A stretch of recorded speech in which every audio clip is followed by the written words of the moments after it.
let Jeff get started. The stewardship committee is extremely grateful for Jeff jumping in and helping us with this project. He's got some history with looking at it before, and so made this whole process much easier to jump into now, because a lot of the work was done a few years ago, which he will explain to you more. But I will now turn things over to Jeff. Good morning, and welcome to this discussion of the solar system for All Saints. I'm going to switch over to the slides that were emailed out, and typically when I talk, I like to have a visual aid so you don't have to stare at me. So I think everybody that I saw knows me. My name is Jeff Chewinka, and I'm not on the stewardship team, but I'm helping with this particular project to try and get it off, because I have some experience with solar, both on my house and in my professional life. So the Bible and our Christian tradition tells us that we should be stewards of the earth. And there's this passage from Genesis 2, verses 15. The Lord God took the man and put him in the Garden of Eden to work it and take care of it. And I think, unfortunately, humanity has not been doing a very good job of taking care of the earth. And some of the things that are going on are that we have, a dramatic increase in human population over the last 100 years. We're up to almost 7 billion people. And our lifestyle continues to require more and more energy per person. So you take a lot of people times a lot of energy per person, and you end up with the demand for a lot of energy. And most of that energy we get by burning fossil fuels, coal, oil, gasoline, natural gas. And all of that fossil fuel combustion produces carbon dioxide that creates an insulating layer around the earth. So light from the sun comes in and the earth warms up from that, but the infrared radiation of the earth can't get out as easily as it used to before there was so much carbon dioxide. So it's kind of like the earth is wearing a blanket, and slowly, even though the earth is very massive, it slowly is increasing in temperature. And that temperature change we call global warming. And global warming is leading to climate change. And some of the symptoms of that are the severe weather we've seen. There's more hurricanes, maybe more fires, tornadoes, things like that. And the sea level is rising and becoming more acidic. And so this is stressful for the environment. Species are going extinct, and it's also a challenge for people as we have to deal with the natural disasters and such. So we also have a tradition of worrying about money for the church, and how the money that is donated to the church, how much of that money can go to ministry. For years, All Saints has been running a deficit budget. Quite often we spend less than we budget, and so our savings have not really depleted that much. But we are not, flush with cash, and we're spending about $7,000 a year on electricity. Not this year because we're not using the building, but in the past, we have had a very high electricity rate because periodically we bump up above 20 kilowatts in a 15-minute period, and that puts us in a high rate category. So what we'd rather do is save some money on electricity and spend that money on ministry. So the stewardship team kind of looked at these two things and said, putting a solar system on the church would be a way to help address both of these issues. We can reduce All Saints' contribution to global warming and do a better job of our stewardship of the earth. And we can reduce the electricity costs for the church to make money available for other programs that we'd rather spend the money on. So financial stewardship. And then, our logo, know, follow, and share Jesus. Well, we can participate in helping other people know about the challenges of global warming and what we can do as humans to address it. And so there's some educational component of this program. This is not the first time we looked at this. Back in 2016, when I was president of the church, Jerry Sealing brought Legacy Solar Co-op to the church's attention, and we started working with them. But then Pastor Rich announced his retirement plans, and the focus of the council and the church changed to finding new leadership. But at that time, we proposed a 20 kilowatt system, and it's about the right size. And we looked at roof mount versus ground mount and decided a roof mount system was a better way to go. And that system we looked at then was a little smaller. It was about 26,000 kilowatt hours per year that it would generate.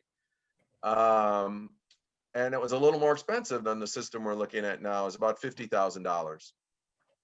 So now we have our new pastoral leadership in place, and Kristen is involved in this process.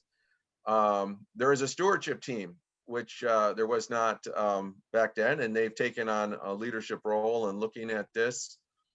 And even over the last 4 years, I think the impact of climate change has become a little more obvious. I think it's more generally accepted in the United States in particular. It's not everything is positive. The investment tax credit that the federal government provides has decreased from 30% to 26%. But that is more than offset by a new program which did not exist in 2016, a program by Renew Wisconsin called Solar for Good. And they are going to provide the solar panels for our system for free. And that's worth about $9,300, $9,600, depending on who gives the estimate. And the cost of the system, the capacity has gone up a little bit to 20.7 kilowatts, and the price went from 50K to 44K. So the price has come down, and I will be presenting kind of the strategy for how we can pay for that and still have All Saints start making, saving money the first year. So kind of the who, what, when, where, and how. 20.7 kilowatt array. So that's the amount of power that the array could produce when the sun is directly over it, shining at full brightness with no clouds and everything. It's its maximum capacity. And then generally you figure about a quarter of that as the normal average production rate. The panels would be placed on the south-facing roof of All Saints. We have a roof that's almost perfectly designed for solar panels. It's at the right angle and it's facing the right direction. It will generate about 92% of the electricity that we use in a typical year, like 2018 and 2019. And that will reduce our carbon footprint and our electrical operating cost. So how to do this? Well, instead of All Saints coming up with a bunch of money up front, Solar Legacy Co-op has a kind of designed a system where they work a financing out with a solar sponsor, and that allows the church to benefit from the federal tax credit. And we get a grant for panels from Renew Wisconsin, and we've done that. That's been successful. And we can also get a grant from Focus on Energy. So overall, about half the cost of this system will end up being paid for by other people. we have gotten a quotation from Midwest Solar Power, and we've asked a few other companies to give us a quotation, but the data that I'm presenting today will be based on the quote from Midwest Solar Power. And when? Well, we've already completed a grant application. We've already received the grant for the solar panels. We have signed a memorandum of understanding with Renew Wisconsin, and we hope to sign a contract with a vendor by the end of the year, because that locks in our tax credit. And then we would do the installation in the spring of next year, because it's kind of a painful thing to work on a 45-degree roof when it's snowing outside. So this is what it would look like. This is looking down on the All Saints roof, and you can see the blue rectangles. Those are the solar panels, and that's the 56 panels that we need. They're kind of squinched a little bit in the center there because there's these two roof pieces that stick out that will provide just a little shadowing. We'll lose about 3% of our electricity production in the early morning and late afternoon due to the shadowing from those. So where are we going to get the money from? Well, there's this program called Solar for Good.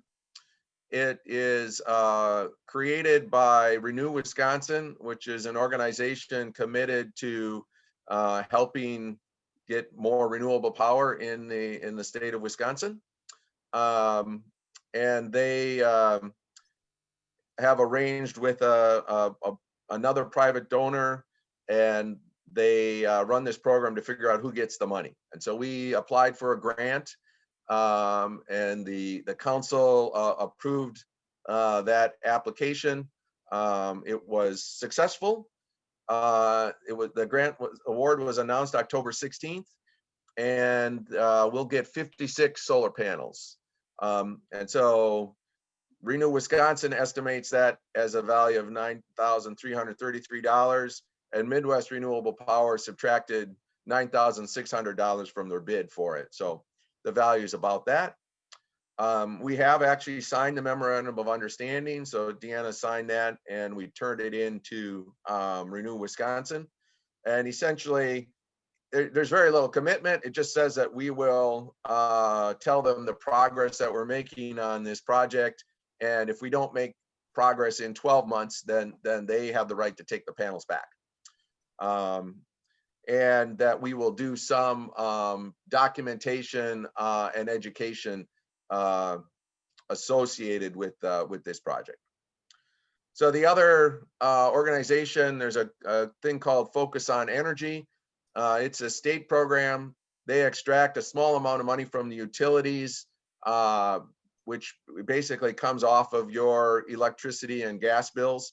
And then that money is redirected to try and encourage alternative energy in the state of Wisconsin. We estimate their program will give us about $3,000, but you have to apply for that after you've actually gotten a contract in place. So we'll do that later in the year.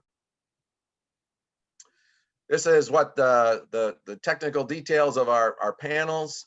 They're made in the United States by Philadelphia Solar.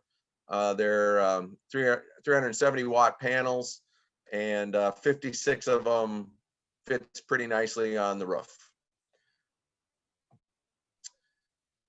All right, so the financing of this is it's a little complicated. I'm going to try to explain it. So Legacy Solar Co-op is a nonprofit, and they are trying to help other nonprofits take advantage of the federal tax credit, but also to finance the system, because nonprofits don't typically have a lot of cash lying around. They can't sell stock to raise cash. So you need a vehicle to get the capital to buy the solar system so you can use the savings. So currently the investment tax credit is about 26% of the system's cost. And Legacy has a fee, which is about 5% of the system cost. So in net, we will save about 21%.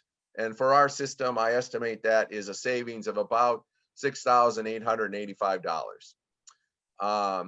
So the way this is done is that a taxable entity has to actually pay for and own the DC part of the system, the direct current part of the system. So that's the solar panels, the racking, the installation of the solar panels on the racking, the wiring, the maximum power point converter, these things that are on the DC side of the system.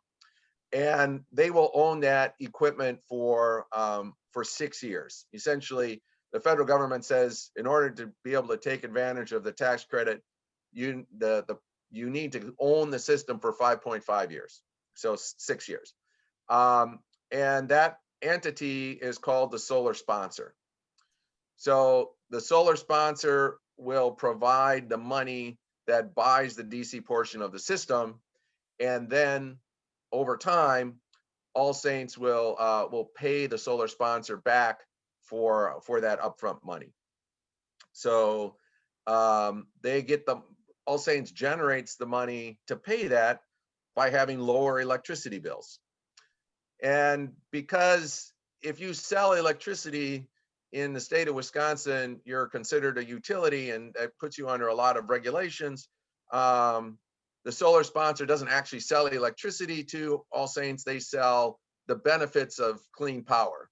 And just a way to get around making yourself a utility, because that has ramifications. And this is not the first time this has been done. Legacy has done this with many organizations. I think it's upwards of 50 now. And one of them is St. John's Lutheran Church in Oregon. And we had Bob Lindmeyer come in and give a presentation to the stewardship committee. And he said, it worked great, and Legacy, it was really good to work with, and there were no problems with it. And then Chalks Engineering Solutions, which is a company that I created a while ago, can be the solar sponsor. So it has the right stuff to be able to take advantage of the tax credit, and also provide some liability protection. But there is an AC part of the system, and the AC part of the system, the part that actually connects to the grid and the inverter, that wiring, that is expected to cost about $10,000. And that part of the system needs to be owned by the church in order to satisfy MG&E's requirements for being connected to the grid. And so what we'd like to do is create a solar fund, and we would like to raise some money, some donations for that. There's some donors have already been identified. But if you want to participate in this project financially, there'll be a vehicle that allows you to contribute to the solar fund, and the solar fund will help pay back the solar sponsor and pay for this AC part of the system. So this is kind of an eye chart. I don't know how well you all can see this, but this is a spreadsheet I made to try and just summarize the numbers for people who are interested in that. So the yearly power produced is about 28,600 kilowatt hours. And the yearly power demand, which was based on 2018 and 2019 numbers, is about 31,000 kilowatt hours. So that's that 92%. The total project cost is about $44,000. And of that, about $9,600 is paid for because the panels are donated. So we don't need to come up with that money. About $3,000 will come from Focus on Energy. So the net project cost, the part we have to finance, is about $31,300. The AC part of that is about $10,000. And so we're saying, in the model, I have to assume something. So I just assume that we raise $10,000 to pay for that AC part. And then we still will finance the whole thing, essentially. And the reason for that is that gives us a larger tax credit from the government. So the solar sponsor will actually buy solar panels from the church, and that makes the cost of the system a little higher for the solar sponsor, which allows a larger investment tax credit. So the sponsor essentially contributes $24,000 to the startup of this system, and then those are kind of all the capital costs. Then the payback is that the average yearly electrical cost for All Saints with the CG4 rate was about $6,800. And so in 6 years, All Saints has been spending $40,800 on electricity. Looking at the effective cost after we have the solar system, we expect to spend about $3,000 on electricity in 6 years. So the savings in electricity cost is $37,700. And you can see that that's more than the net project cost. So that's why this works. So the church will end up making a yearly payment to the solar sponsor of about $4,000, and they'll still have a residual electricity cost to MG&E. You actually want to owe your utility a little money every year, or they get cranky. So about $500 goes to MG&E. So our power that we will end up paying, it will be about $4,500 instead of that $6,800. So you start saving money. And then there is a positive cash payment that the church will receive from the sponsor for the panels. And so when I did all the money and netted it out, the church should save about $3,500 the first year that we do this, about $3,900 on years 2 through 6. And then after the system is transferred to the church should save something like $6,280 every year until we stop using the panels or they stop working. And I estimate the life of the system will be about 20 years. So over 20 years, All Saints should save something like $100,000, $111,000 on the system. And that's pretty significant money that will be going to ministry instead of paying for electricity. So this is a graphic to try and illustrate it. This information is the same. It's just presenting it in a different way. So if you look at this blue box over here, that's All Saints. And think of All Saints as having just 2 bins of money. One is the general fund and the other is a solar fund.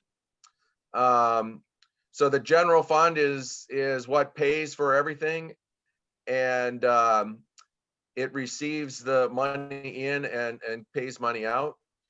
So the general fund will pay for $10,000 worth of AC, the AC part of the system.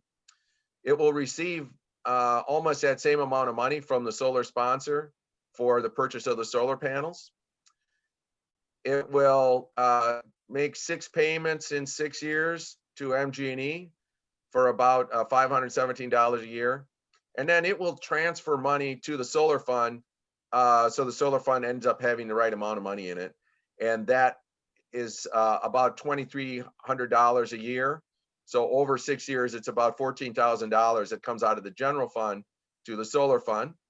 So in net, the general fund will have a cost with this plan of about $17,500. But if we didn't have this plan, the general fund would have a power cost of about $40,782. So the general fund ends up saving the difference between those two numbers. The solar fund is designed to be a vehicle that can store money that people donate for the system, and just to kind of keep track. And so if we say $10,000 worth of donations go in and about $24,000 go out, that's the money that pays the solar sponsor for the system. And it's also receiving some money from the general fund in order to end up with a net cost of zero. And then the solar sponsor receives money from Focus on Energy. They receive a tax credit from the federal government, and they pay for the DC part of the system, and they pay, part of that payment goes to the vendor, and part of that payment goes to the church to buy the solar panels. And in return for that, they receive $4,000 a year from the solar fund. So the net cost for the solar sponsor is also zero, except this solar sponsor is not charging any interest, which is typically what Legacy does. But you know, we're willing to do that without charging interest. So kind of another summary of that information. The system cost is based on a quotation from Midwest Solar, and the power usage is based on the average actual power usage from 2018 to 2019. So these are real numbers, they're not guesses. This model assumes the use of the legacy type model, and that we take advantage of the 26% investment tax credit, and that this tax sponsor donates the panels to the church after 6 years. So it's not sold to the church, they're just donated. It's a simple model. It neglects the time value of money, so there's no interest anywhere in this. And it assumes that we raise $10,000 in donations. But even if we don't succeed in raising the $10,000 worth of donations, it still makes sense for the church. It's just not quite as good. And then the total savings is about $111,000 over 20 years. So in summary, All Saints is planning on installing a 20.7 kilowatt solar array on the south facing roof of the church building. The system will reduce the environmental impact and the financial cost of All Saints operations. We have received a grant from Solar for Good for 56 solar panels, and that's what we need for the system. And we expect to receive a $3,000 grant from Focus on Energy. We plan to use Legacy Solar Co-op to organize financing for the system with a solar sponsor. So All Saints has little upfront cost and can use electricity cost savings to pay for the solar system. This also allows use of the federal investment tax credit to reduce the system cost. There's an opportunity to donate money directly to a solar fund to help pay for the solar system, and we hope to raise $10,000. Okay. All right, so I'll stop talking and let you guys talk. Thanks for your attention.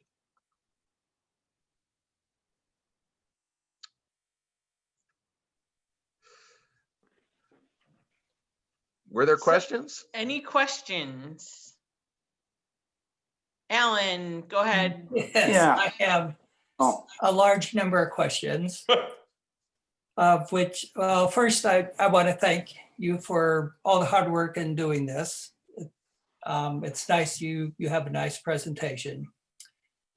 As a scientist, I could make several comments about some of your first part about climate, but I'm not going to do that because that could go on for hours.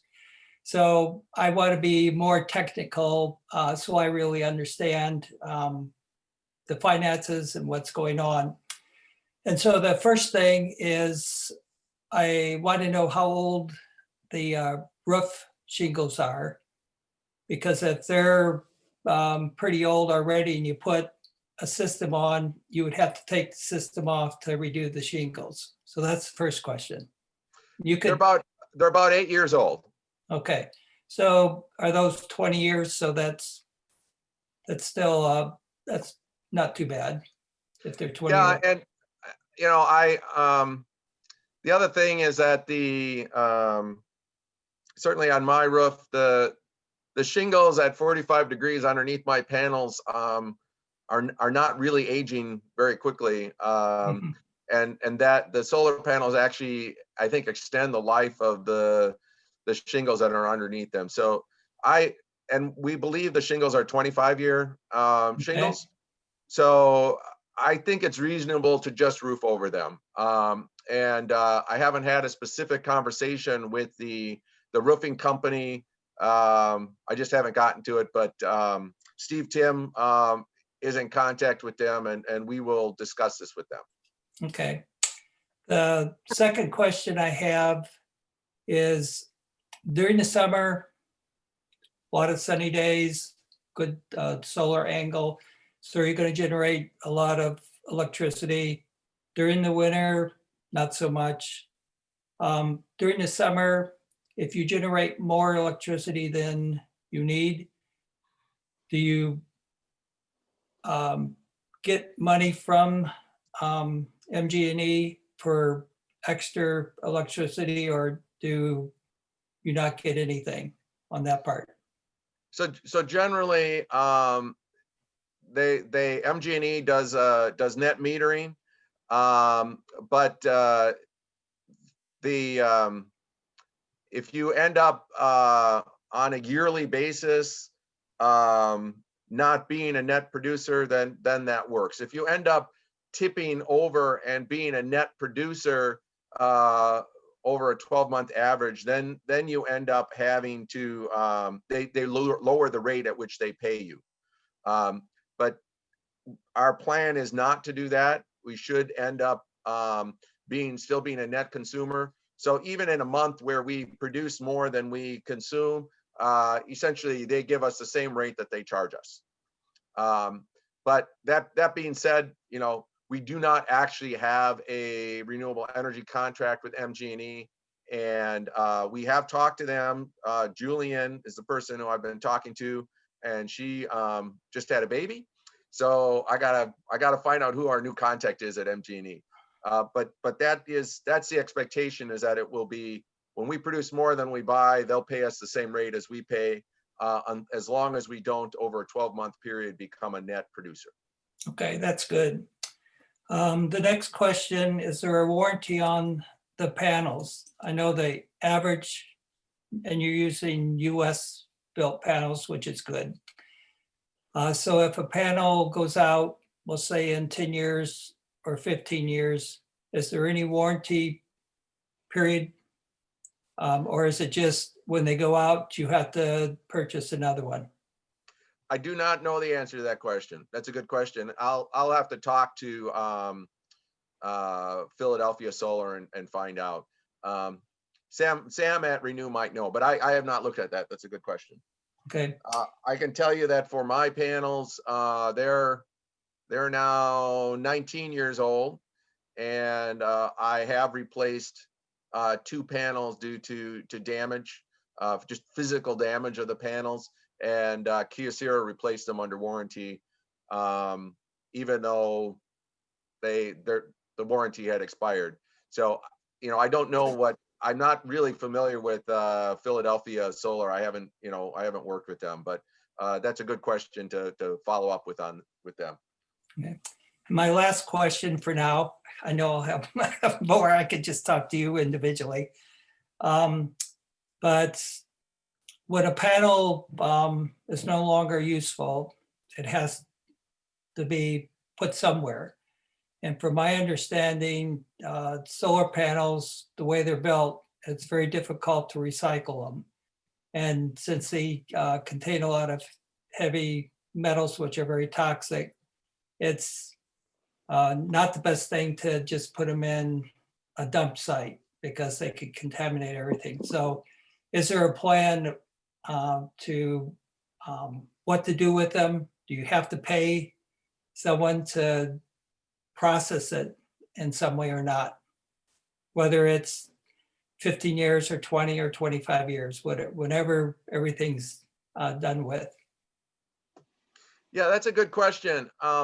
And I specifically didn't put numbers in the presentation for net carbon dioxide savings and things because I think in order to do the math right, you have to look at what it costs to produce the solar panel in the first place and the end of life for the solar panels. And that's specific for the manufacturer, right? It's not just a generic thing.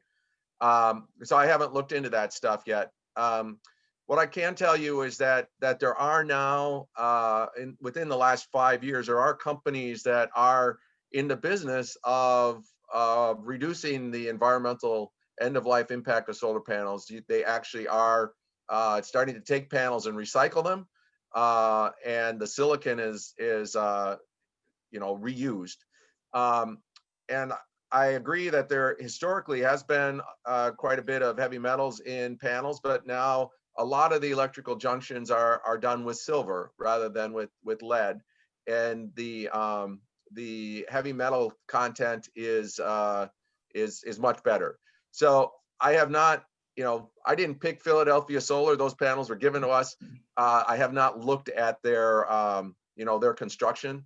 But that's also something that we can look at.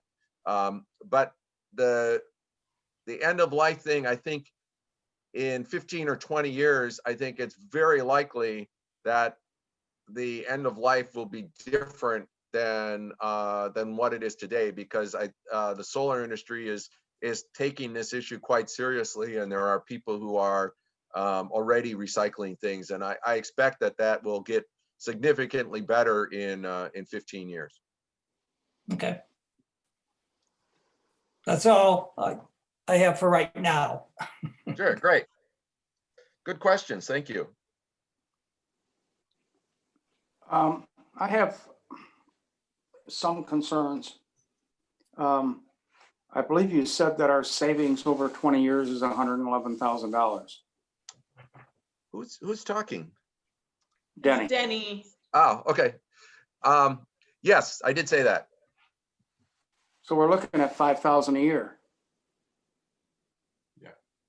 Yeah.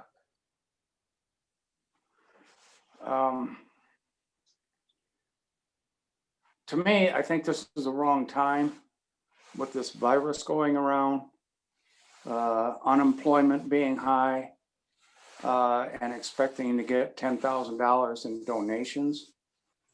I know we would give some, but it wouldn't be as much as we gave for the building fund. And speaking of that, how is that doing? Are we able to keep up with the building fund? I just don't want to see the church get so stretched out that, I don't know. I think it's a very important financial question to ask. What does this do to the financial position of the church? And we did ask that question, and I looked at that. And the answer is that we're paying enough for electricity, and our electricity rate has been high enough that we actually start saving money every year. So if what you want to do is pay down the mortgage more quickly, this actually helps do that. So sometimes when you spend money on a system, right, there's a large capital up front, and it takes 10 years for you to start getting money back from that.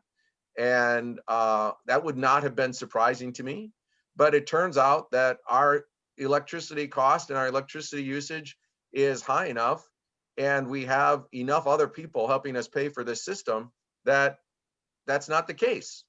The tax sponsor puts up the capital money, and All Saints will end up spending less money on electricity than they spend on this system starting the first year.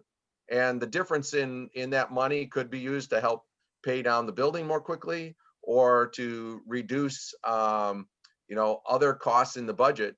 But if you put this into the budget, the way I presented it, it comes into the budget as a cost savings starting at the first year. So if the concern is, we don't want to do something that costs money, I would say, well, this actually saves you money. Even if you don't have any donations to the church, you still end up saving money the first year, but instead of saving $3,000, you end up saving about $1,000. So donations are, this, people have said, hey, we want to donate to this solar system. I know 3 people in particular that have expressed an interest in specifically giving money to the solar panels or to the solar system. And so we provide a vehicle for that. But even if we had no donations at all, this still is financially a good move for the church. The other thing about what was mentioned about the roof, yeah, I would look into that pretty deeply. I believe Roberts Construction did that. Well, Roberts Construction was responsible for the overall contract, but Right. they subbed out the roofing. Right.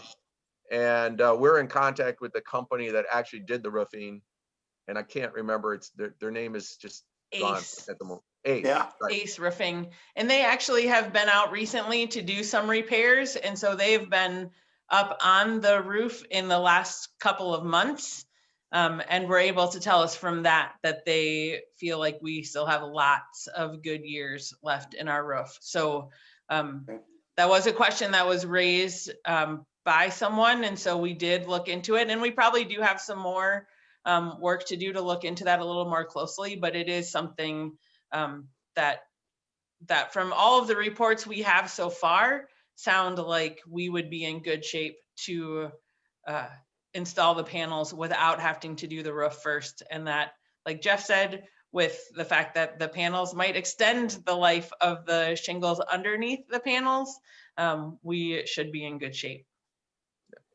And we have had some, we've had to have repairs on the roof, but those repairs are not because the shingles have aged out. They're just, the wind blows and a shingle gets loose, and the repair guys come up and do it. And I would say, we will expect to have those issues continue.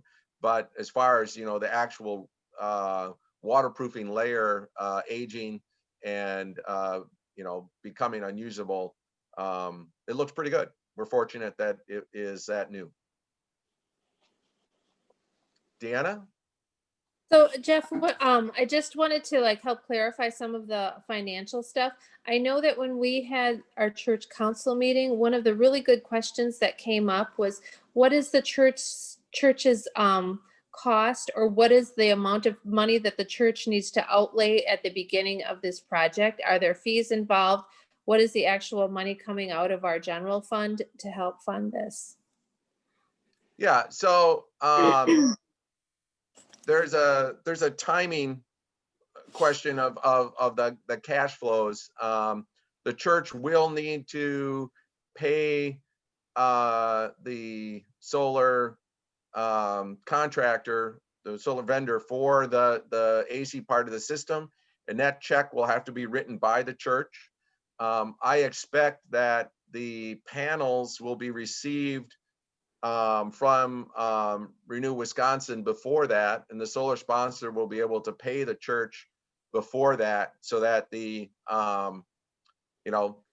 instead of the church's budget, the church's savings going down and then going back up, we should be able to have the church's savings go up, and then they pay for it, and it comes back to zero.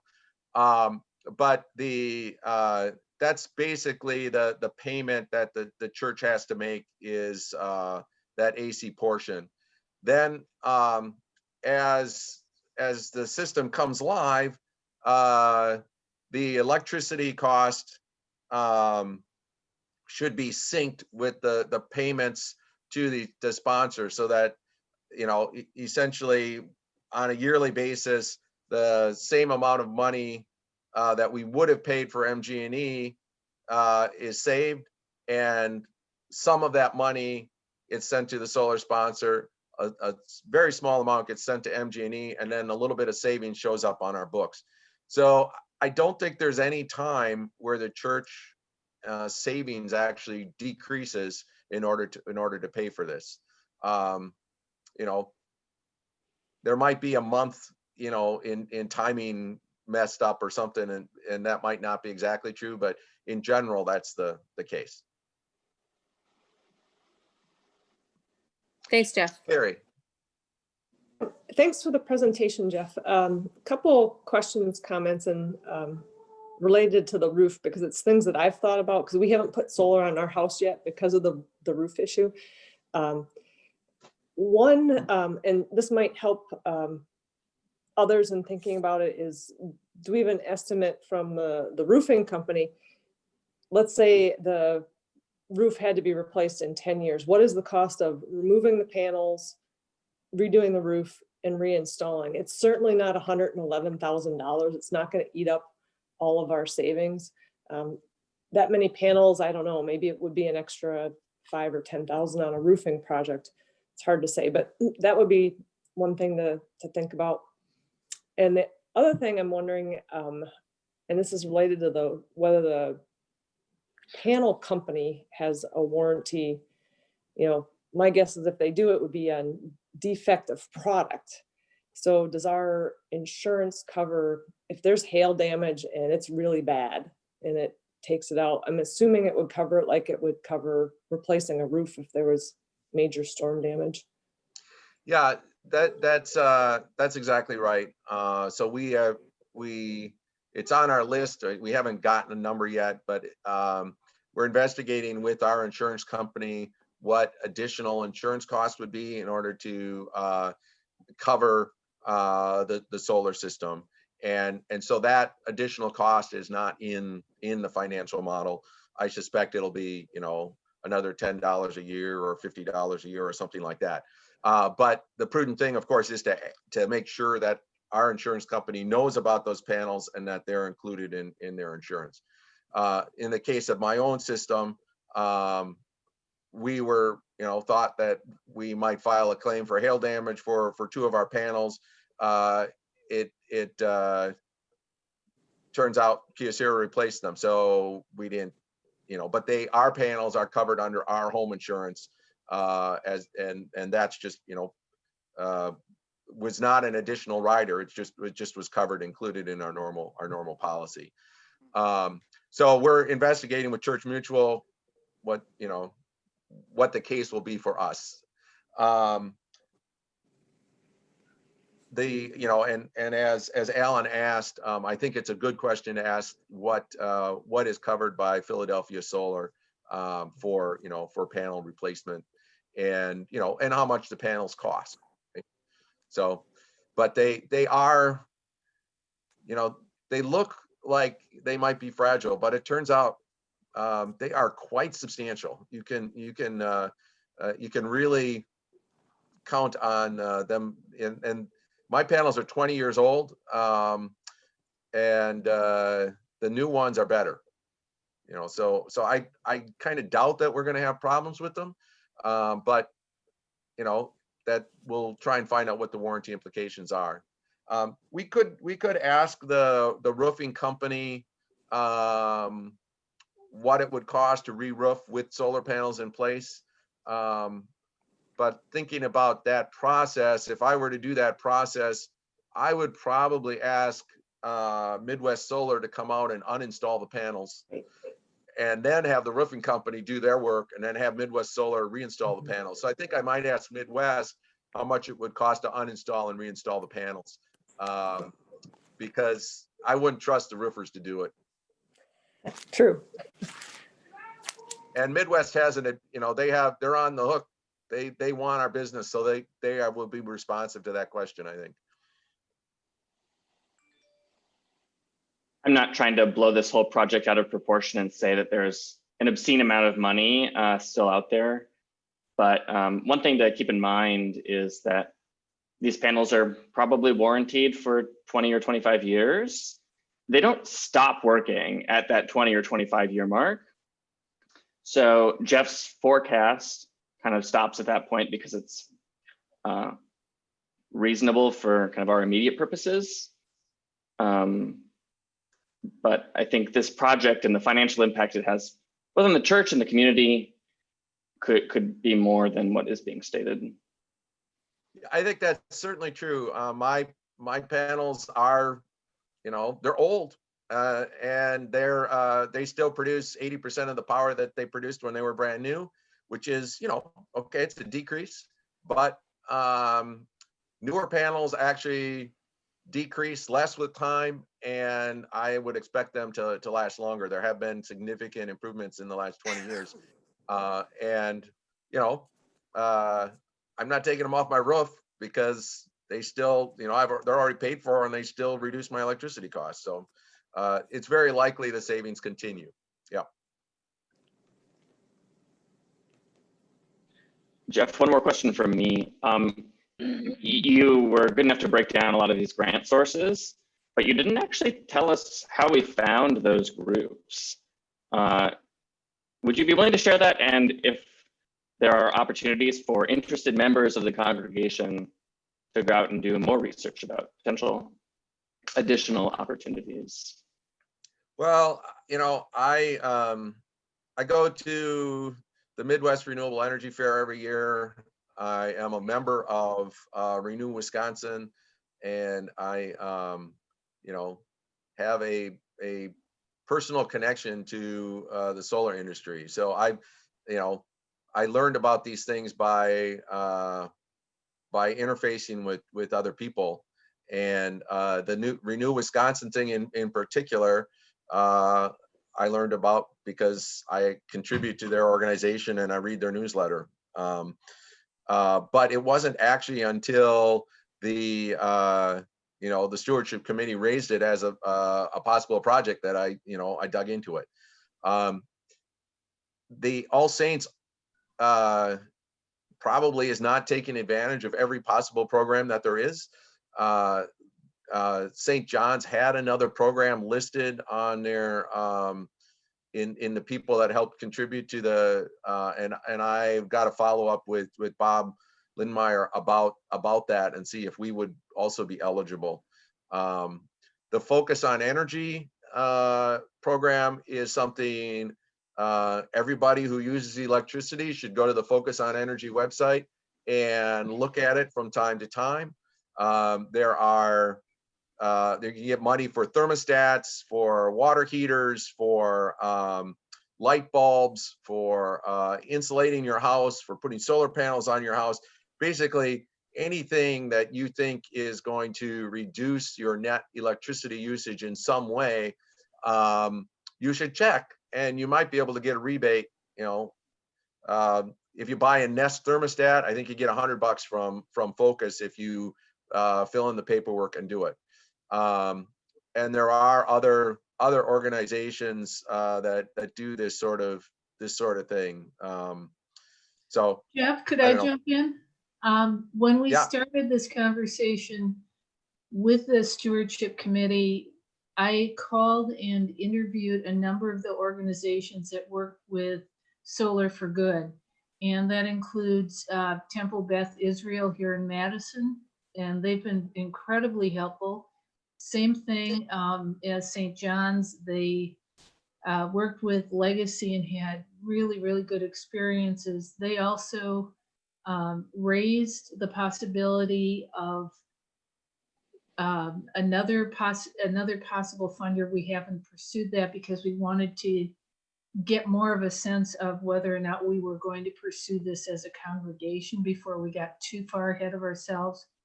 But I also interviewed organizations in other parts of Wisconsin about the Solar for Good program and how it worked. And universally, it was something that people felt very positive about. They had seen a positive impact on their budgets because with the panels, the money that you would be spending to a utility company now becomes available to the congregation. And that's the whole thing for us. It's a way of using our resources so that we're not looking at that big deficit. You know, we chip away at the deficit and we make our resources available for ministry rather than utility companies. So we did some research, but there's always room for more. Yeah, and we haven't, we haven't signed a contract with our vendor, and we haven't finished looking for resources. But if anybody finds something that looks like we should pursue it, you're certainly welcome to investigate it yourself. But you could also just forward it on to the stewardship team, and we'll try and take a look at it. But even at the savings we have found so far, it looks very positive for the church. And if we can find more, great. Yeah. Last question for me. I think we talked a lot about the life of the roof and everything with the existing shingles. Did anyone ever do like a structural load capacity analysis to make sure that the roof can actually handle the additional weight of the array and the panels and the wiring? Yeah, we have not hired anyone to do that. I am a licensed structural engineer, or a licensed professional engineer. I've looked at the roof structure. I think it's fine, but we haven't actually, I guess I should have asked, has thought gone Yeah. into? I've climbed around up there. The panels are actually Light. they're really quite light. It's a very small load, and the snow load required for the roof design in Wisconsin is 30 pounds a square foot, and so one of those panels, is many square feet and weighs like 10 pounds. But as we go into this, I can actually do that work myself and just calculate the net load. But I can say with some confidence that it's not a problem.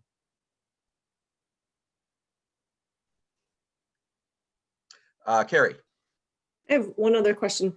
You had said that as part of the deal for, I don't know if it was Renew Wisconsin or one of the other grants, was that we would be required to do some level of outreach with solar. And so I'm kind of wondering, what exactly does that entail? Or is it just kind of a nebulous type of thing? I would say it's much more the latter. It's kind of nebulous. I think that it's kind of it's a memorandum of understanding. It's not a contract per se. But what it specifically asks us to do is to document our process, so that other groups, like Lucy just said, she called and talked to other groups and they want to know what you've done. They want us to be able to take a phone call from another church or another nonprofit and say, yes, this is what we've done. This is how much it cost. Here's some pictures of the process. So we need to do that. We need to have an open house at some point and walk people through, the system. And I talked with Sam a little bit about that, in light of the coronavirus. It might be a virtual open house, so an open Zoom or something, I don't know. Then, in our grant application, we listed some things that we might do. So this conversation that we've had this morning, is an educational thing. We're talking about solar. It's raising the attention to people about it, and we'll write it down as something that we've done. But likely we'll have some more conversations kind of like this, specifically designed to talk about climate change, renewable energy, these sorts of things, and we can make those available to the general public as well as to the church. And, you know, there'll be announcements in our newsletter. We'll put something up on our sign outside that says, you know, we're now generating this much power. Just the fact that the panels are on our gorgeously visible roof will tell people that we're doing something. So, you know, we didn't make any unreasonable commitments, and they didn't ask for any like signed pieces of paper, but I think it's kind of the stewardships team intent to do some advertising and do some educational things. Jeff, could I jump in again? Yeah. When we had our Zoom meeting that included Bob Lindmeyer, Bob is involved in the ELCA Synod. I can't remember what the team is called, but Caring for Creation team, I think. Sounds And right. he does a lot of education, and he asked us to keep him in the loop because he will put us into his educational work. And so there's that component. And then I'd like to say to Carrie, because I know you are an extension person, any input, help, advice you can give would be very welcome, because I know you know your stuff about outreach. Yep. Well, thanks for that, Lucy. One just quick thing I thought is, if we move forward with this, we should really document the process with photos and videos, and could think about putting together something for our website, you know, under, you know, Caring for Creation saves money. I mean, there's no downside to this project in my mind. I think it just benefits on many levels, and that could be something that we could document that would be referenceable for a lot of people, but that's just one idea. Yeah, and so we've recorded today's session, and the idea was to post it on the website for people, and you know, there's fortunately we've learned how to do that in the course of the last 6 months, but the intent is to document what's going on and take pictures and do all that stuff, and also keep track of the actuals for financials, right? So you can say, yes, this is actually what we ended up saving. This is how the projections compared to what really occurred. Jeff, the other thing I'd add is that I know other people will have the same questions we do, including, how do you pay for it? Because it feels daunting to everybody. Denny's right. I mean, these are hard times, and you know, imagining how you pull the resources together. I was surprised when we started looking at it, what we could do if we were creative with grants and other ways of doing things, and leveraging the utility savings to pay for the system. Yeah, I think that's part of that's a big part of the education process. People don't actually have to know how a solar system works, right? You just have to know that it's possible, right? And making that is I also, you know, this system that we are doing today looks so much better than it did 4 years ago. Just that little bit of time has made a big difference in the, you know, what's available and how much things cost, and 10% less cost and 20% more grants makes the financial picture rosy, right? Sounds like Jeff is saying we should wait another 10 years and imagine how good the system will be. Oh, yet again in misinterpretation. No, it looks good enough to do now. That's what I'm saying.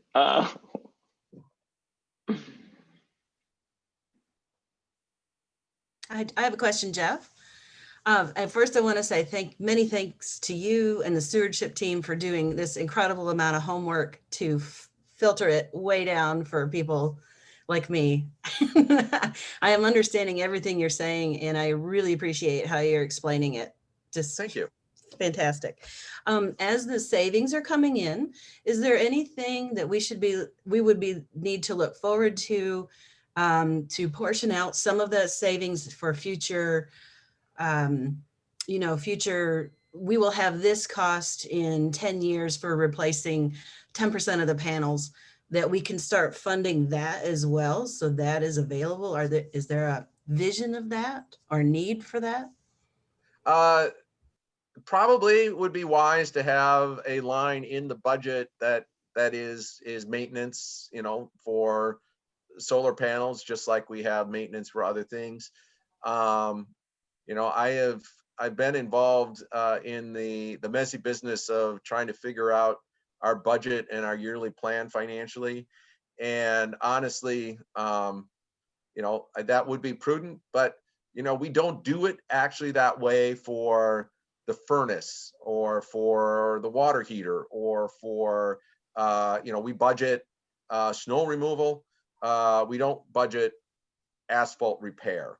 The way we do it is we have a general line, which is building maintenance, and the team that pays attention to the physical property looks at what expenses might be coming up and puts it on the list and gives a number to the council. The council says, gosh, that number is awfully high. We're going to cut it down by 50%.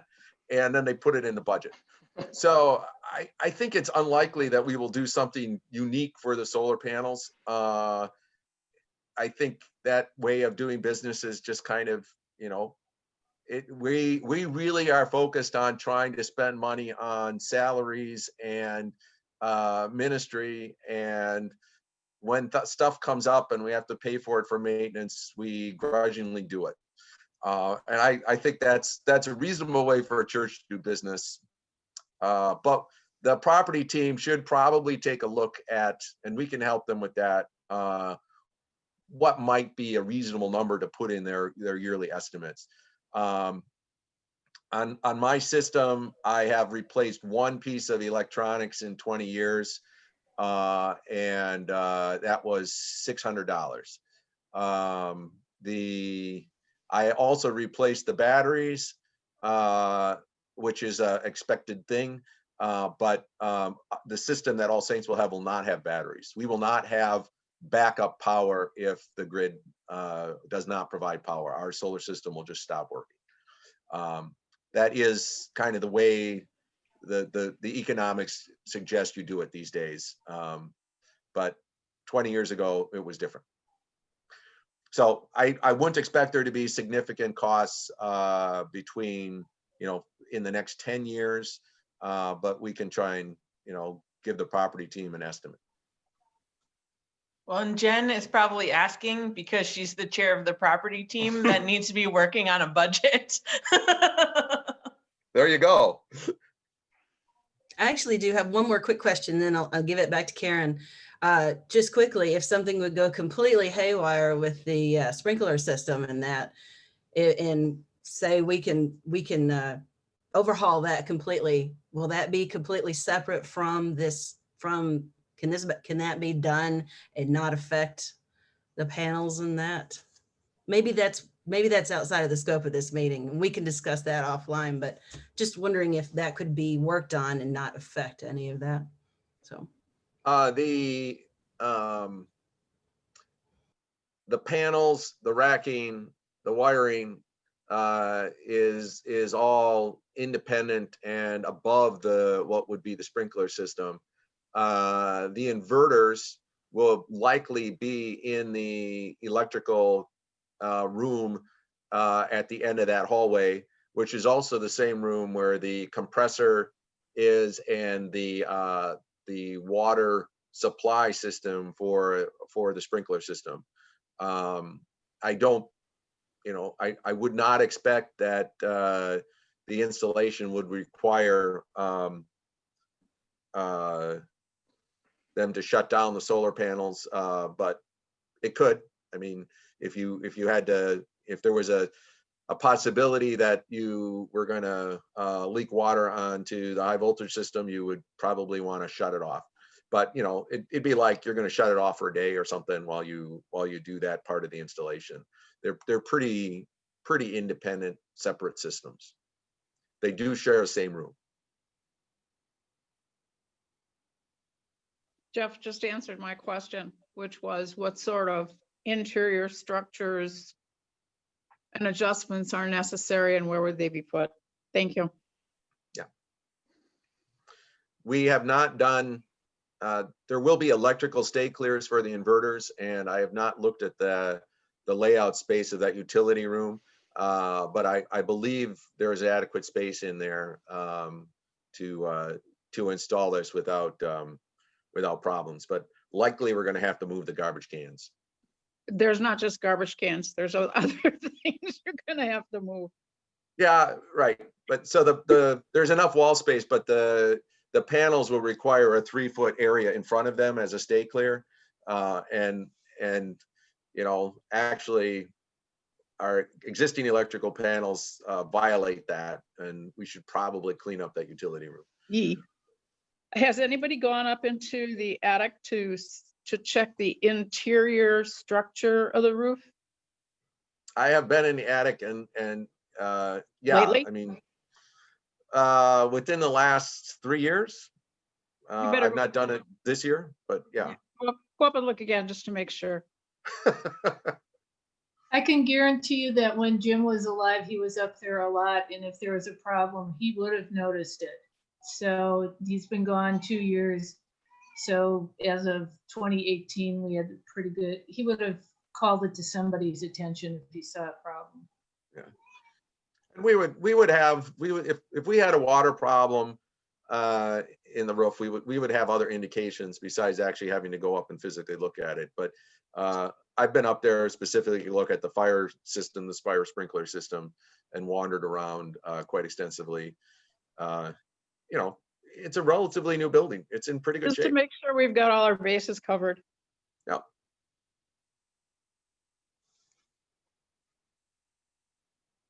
I think it would be a great witness to the community. And as Carrie has stressed, you know, caring for creation and our congregation moving forward that way would be a great thing, a good witness. It is. I think it is. It looks like it's a really easy project to sell because it has both financial upside and environmental upside.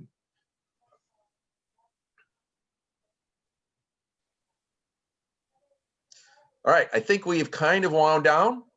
I am around, and so are other people on the stewardship committee, and I'm sure council as well. If you have other questions or comments, you want to help, you have ideas, you know, talk to people, and I at least, you know, will listen.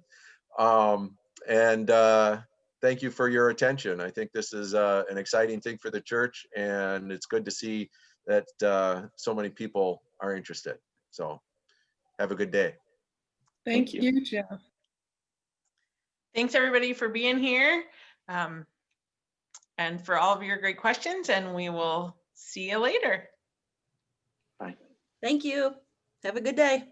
You too.